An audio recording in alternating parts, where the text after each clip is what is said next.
So, hello everybody, this is Bhante Joe here, and I'm just here at Endagala and thought to record a short ovada for the internet.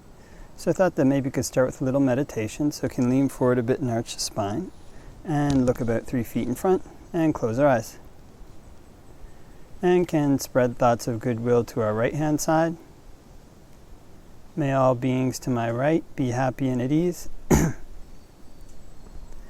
May they put in place the causes necessary to be happy and at ease. And we can make our minds infinite, can make them unbounded,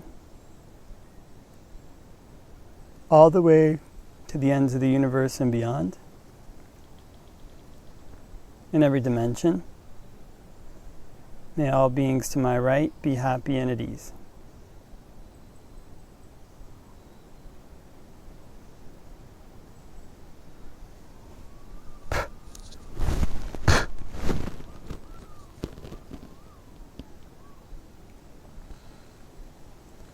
And we can spread thoughts of goodwill to our right hand side and our left hand side.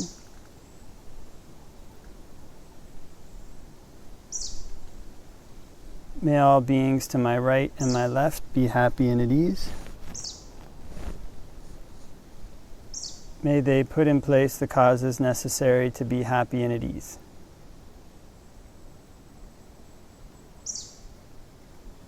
And we can make our minds infinite,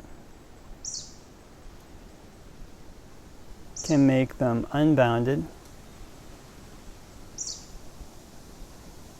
all the way to the ends of the universe and beyond, in every dimension. May all beings to my right and my left be happy and at ease.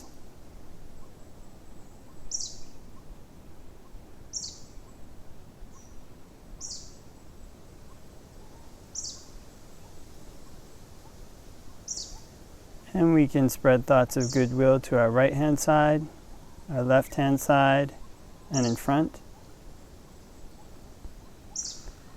May all beings to my right, my left, and in front be happy and at ease.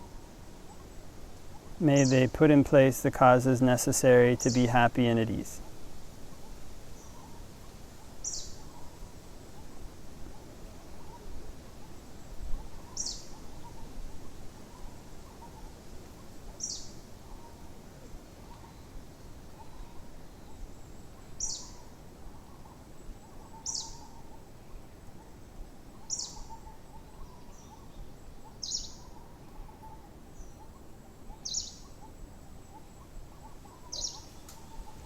And we can spread thoughts of goodwill to our right, our left, in front, and behind, in all 4 directions.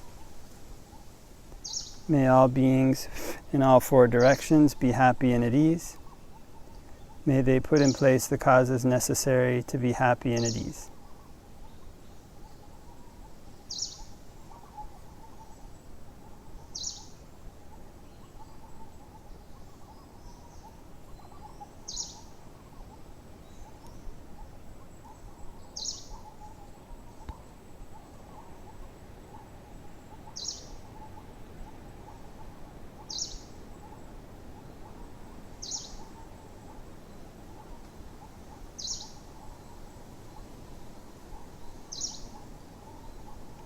And we can spread thoughts of goodwill to our right, our left, in front, behind, and above.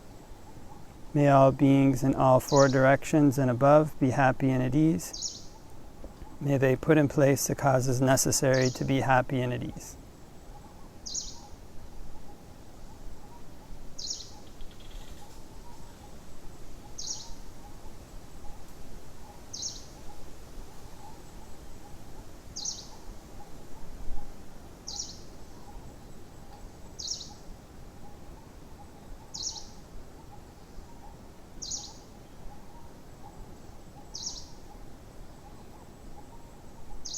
And we can spread thoughts of goodwill to our right hand side, our left hand side, in front, behind, above, below, all around in every direction, everywhere. May all beings all around in every direction, everywhere, be happy and at ease.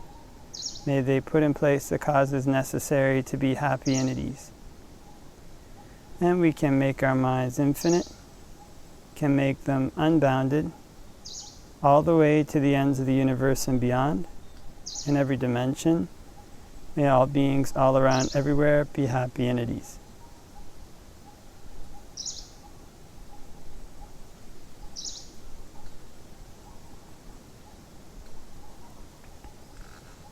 Okay, and we can open our eyes and do a short reflection on the Dhamma. Namo tassa bhagavato arahato samma sambuddhassa.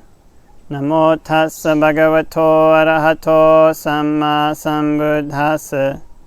Namo tassa bhagavato arahato samma sambuddhassa. Buddhaṃ saranang gacchāmi, Dhammaṃ saranang gacchāmi, Saṅghāṃ saranang gacchāmi. Tatiyampi Buddhaṃ saranang gacchāmi, Tatiyampi Dhammaṃ saranang gacchāmi, Tatiyampi Saṅghāṃ saranang gacchāmi. Tatiyampi Buddhaṃ saranang gacchāmi, Tatiyampi Dhammaṃ saranang gacchāmi, Tatiyampi Saṅghāṃ saranang gacchāmi. So I hope that everybody's having a great day wherever it might be.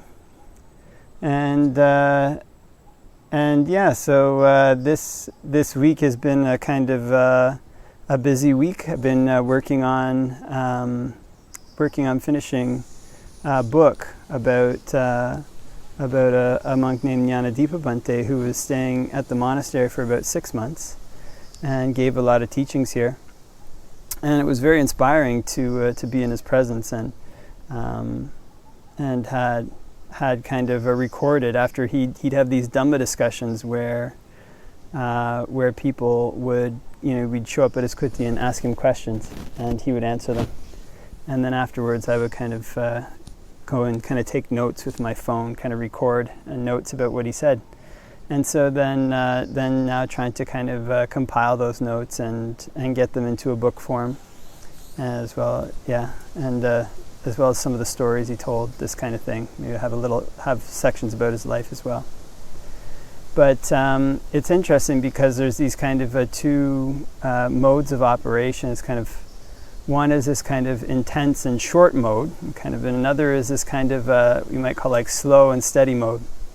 And kind of in a person's life and in their practice, both these modes are necessary. So I was kind of going along, doing this book, just putting in a certain amount of time every day, and just going slow and steady. But then conditions came together and had to get it done much more quickly than the slow and steady pace would allow. So I had to kind of drop everything and focus on trying to get this book done. Well, not everything, but many things. And so it can be the same in a person's life and in their practice. Sometimes a situation will call for a person to drop everything and focus wholeheartedly on just that one thing.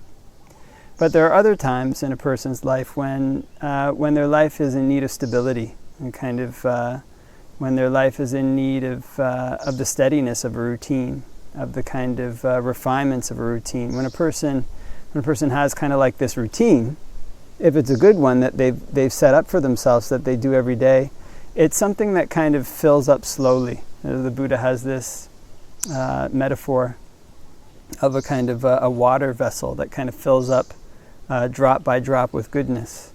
And it's the same way when somebody kind of develops a lifestyle around the Buddha's teachings, when it doesn't just become something intense, which can be beneficial as well, but it becomes just one's normal life. And this is when for a person the Buddha's teachings can penetrate much deeper than if it was just a quick one-off.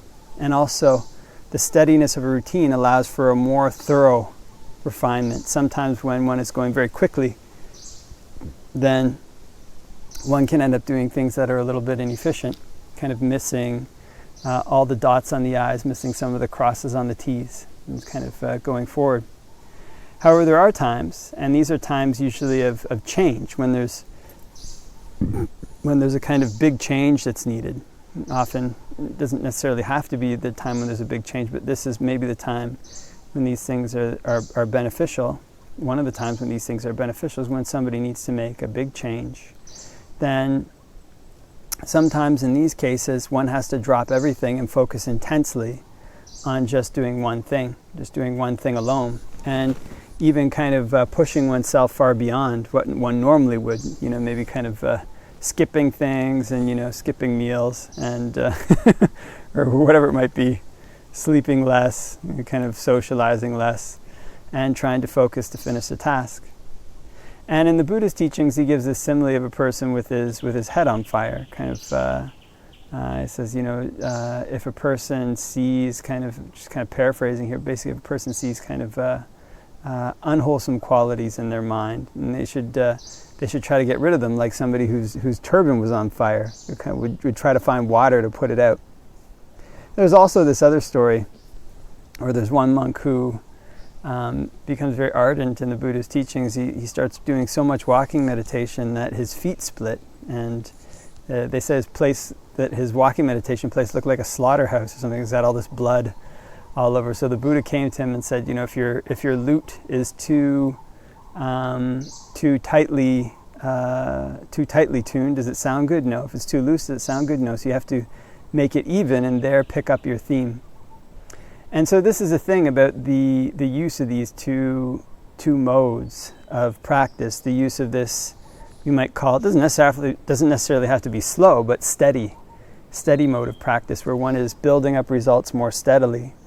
And then also this more intense mode of practice, where one is putting everything that one has into it, and kind of doing whatever one can to overcome whatever difficulty it might be. Is that the scale that balances between them is this quality of heedfulness. It's this quality of wisdom. In other words, one has to pay very close attention to know what's appropriate for what situation. It's kind of not necessarily a formula to it. And so there's lots of stories of monks who are meditators when they'll have their usual meditation routine. When you read some of the stories of the Krubajans, they're very impressive. They kind of meditate the whole day. But then there'll be times in their practice, especially in the forest Ajahns' case, sometimes in case of illness, like they would come down with malaria. In those cases, they would devote themselves extra. I guess they would sleep sometimes too, but it sounded like they would just kind of devote themselves extra to the practice of the Dhamma, and kind of drop any other external engagements and focus in on trying to gain insight into the Dhamma. And sometimes their illnesses would get cured in this way. So in the same way, there's these different kinds of times that are appropriate. There's different kinds of times that are appropriate for intensive effort. There's different kinds of times that are appropriate for more steady effort. And the trick about them is to try to find which one's appropriate for that time, to try to find the balance for it. Sometimes as a monk, you'll see, there's kind of these different ascetic practices that monks can do. And sometimes one will see other monks kind of doing them, or, one might try them out oneself. And one of the things that's interesting is sometimes if one takes on an ascetic practice in the wrong way, one can injure oneself, but the injury doesn't come for like 10 years. There's lots of stories of monks destroying their knees from trying to sit in full lotus or whatever, come from a culture where people don't sit on the ground at all. And then monks will kind of, get their legs so that they can get into the full lotus, but what tends to happen is their hips aren't flexible enough. What tends to start to get flexed is their knees.